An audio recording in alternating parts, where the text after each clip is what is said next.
Hola, he vuelto al Casón del Buen Retiro, que es ese edificio que está ahí, donde está la biblioteca del Museo del Prado, y para revisar texto de Juan Sánchez Cotán.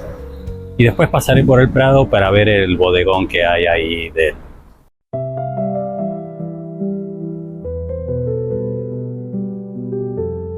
En la biblioteca pedí 3 libros. El pintor Fray Juan Sánchez Cotán, de Emilio Orozco Díaz, publicado en 1993, el catálogo de la exposición La imitación de la naturaleza, de 1992, con textos de William Jordan, y Ventana a lo diáfano, de Luis Peñalver Alhambra, de 2019.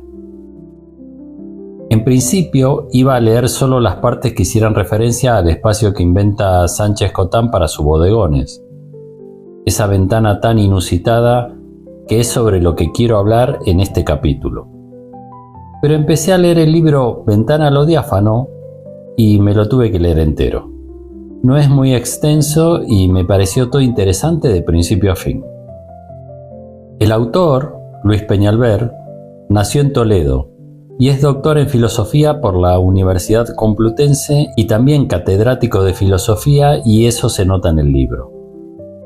Se trata de un ensayo filosófico poético que comienza con una semblanza muy culta y sugerente del Toledo de la época de Sánchez Cotán, y después ya entra en materia, abordando elementos concretos de los cuadros como las verduras y el dispositivo espacial, y también otras cuestiones más abstractas como el tiempo y la belleza. Lo que más me interesaba, y por lo que pedí este libro, era por la interpretación que podía hacer Luis Peñalver de la ventana de mampostería ficticia que se saca de la galera Sánchez Cotán. Nadie antes que él había colocado los objetos de un bodegón en un marco espacial con esas características. Es una invención total de Cotán. Peñalver aborda este tema en un capítulo específico, pero deja más preguntas que respuestas, lo cual no me parece mal, aunque yo estaba buscando otra cosa, algún hilo de donde ir tirando. Me gustó coincidir con Peñalver en que lo más extraordinario que hace Cotán es el corte que hace en el lado superior del cuadro. Esa supuesta ventana no aparece entera, sino cortada por arriba. Solo vemos 3 lados del marco formando una U, y eso hace que muchas veces cuelguen verduras o aves de unas cuerdas que no se sabe a dónde están atadas.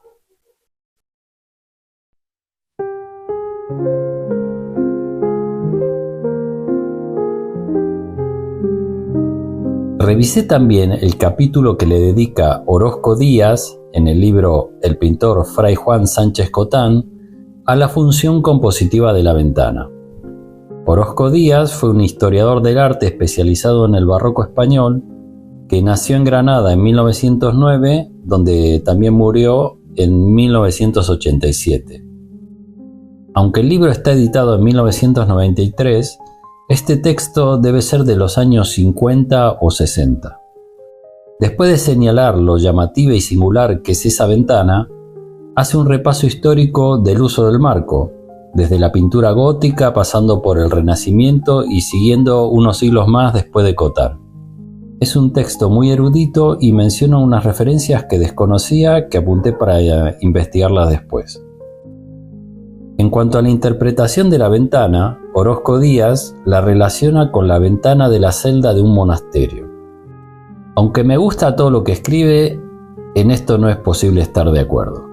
Sánchez Cotán pintó sus bodegones en Toledo entre 1600 y 1602 y entró a vivir en la Cartuja de Granada en 1604. No sé cómo pudo influirle la ventana de una celda en la que todavía no había vivido.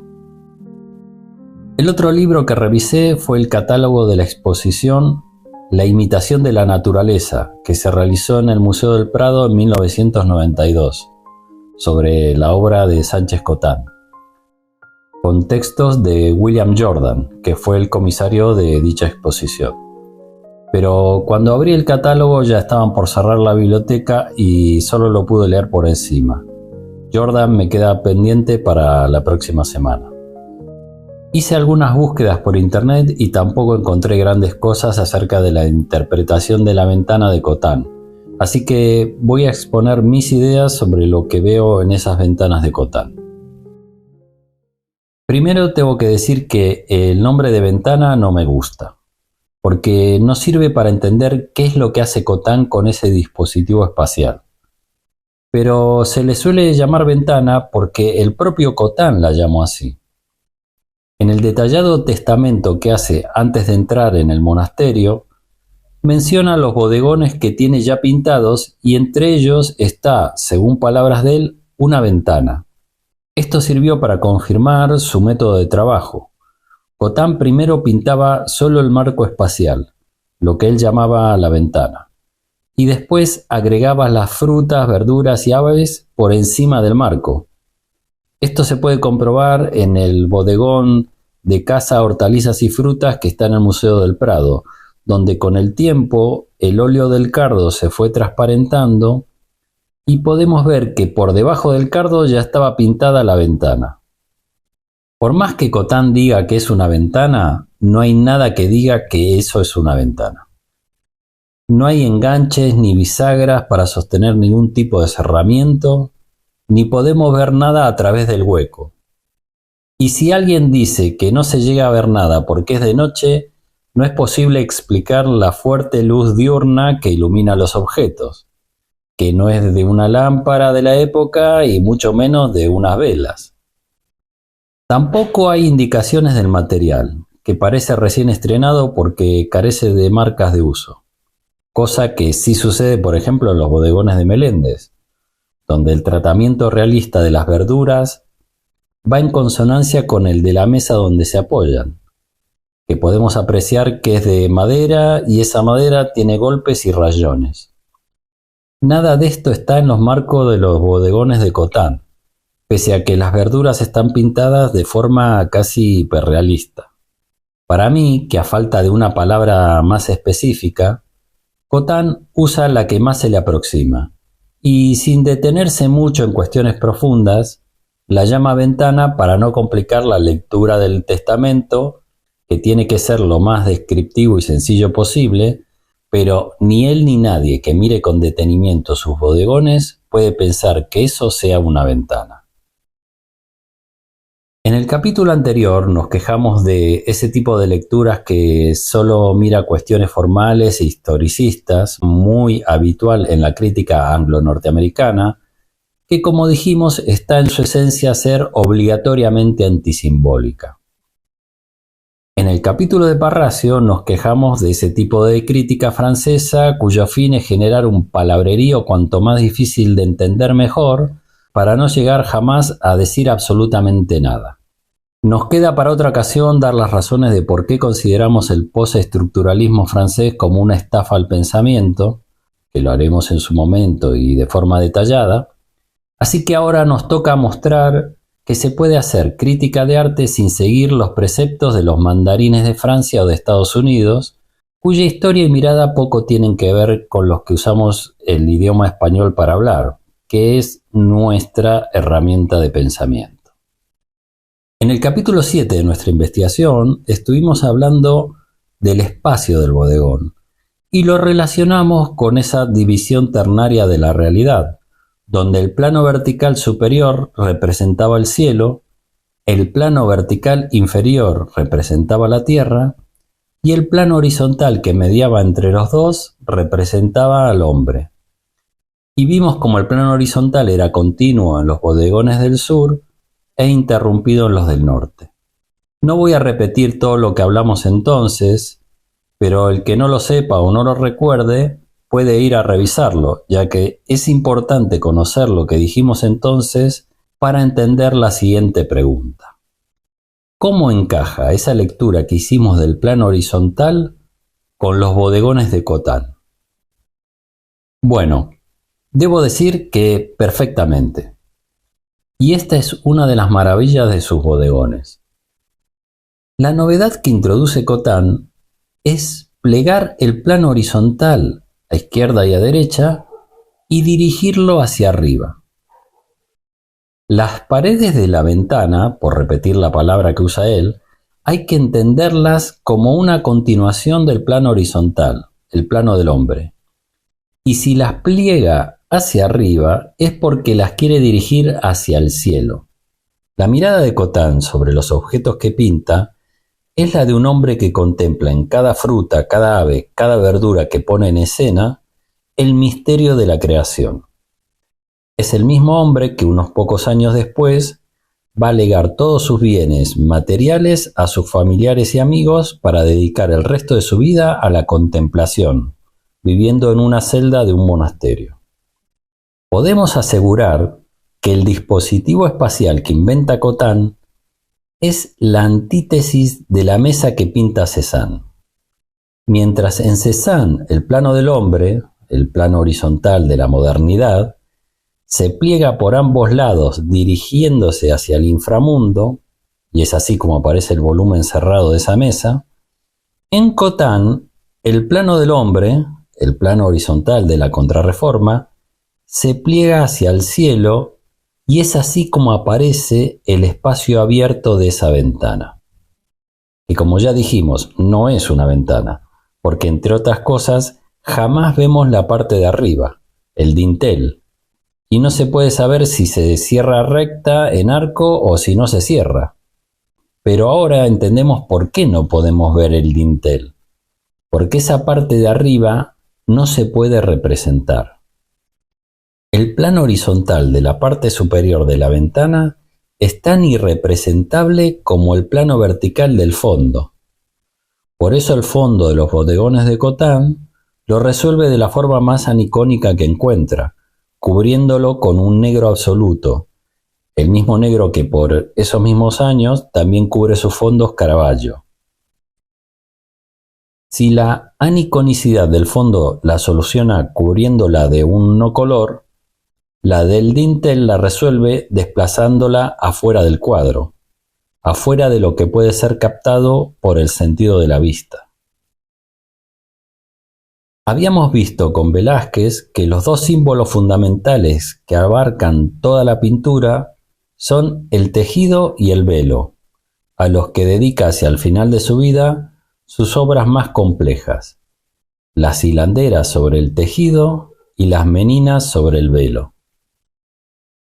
Al darnos cuenta que esa manera de plegar el plano horizontal que inventa Cotán crea un dispositivo espacial que es la antítesis de una mesa, esa abertura nos conduce a relacionar estos bodegones con el símbolo del velo antes que con el del tejido.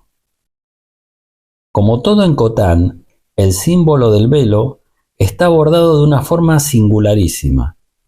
No se trata del velo que hay que correr para desocultar la verdad, que es como habitualmente se lo presenta, sino del velo que hay que atravesar para llegar al otro lado. Veamos.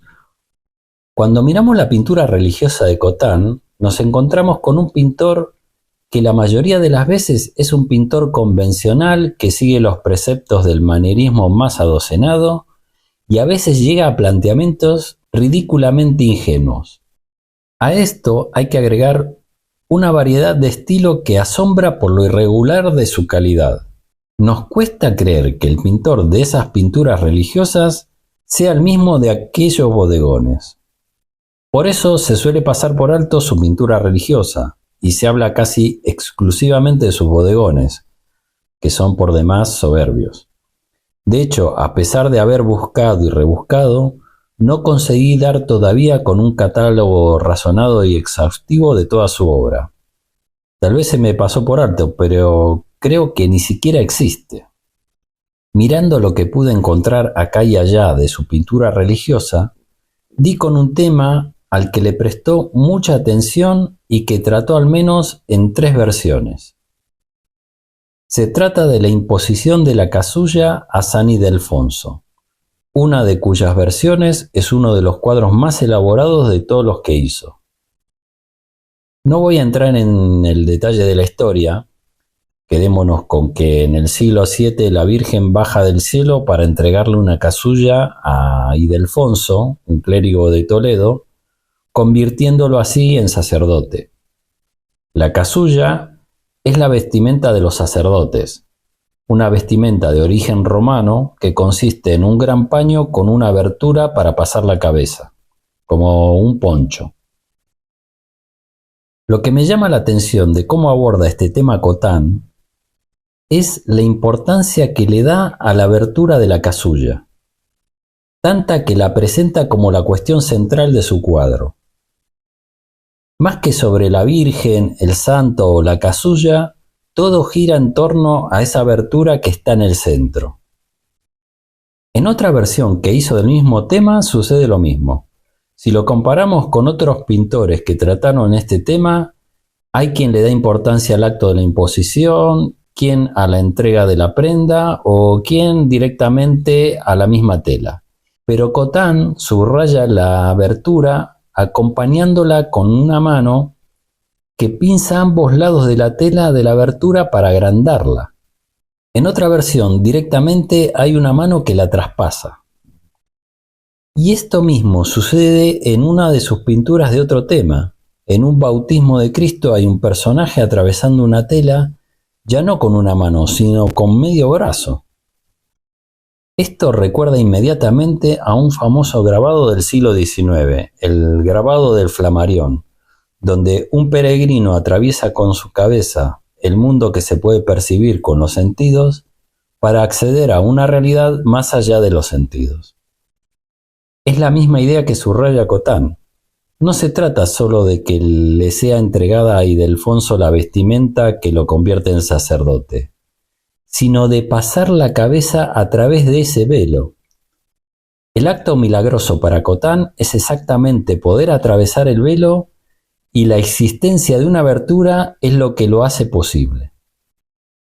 En este momento no podemos dejar de asociar la posibilidad de ese pasaje hacia lo otro que señala Cotán en la abertura de la casulla con la pintura de mano de los neandertales que describimos en el capítulo 10.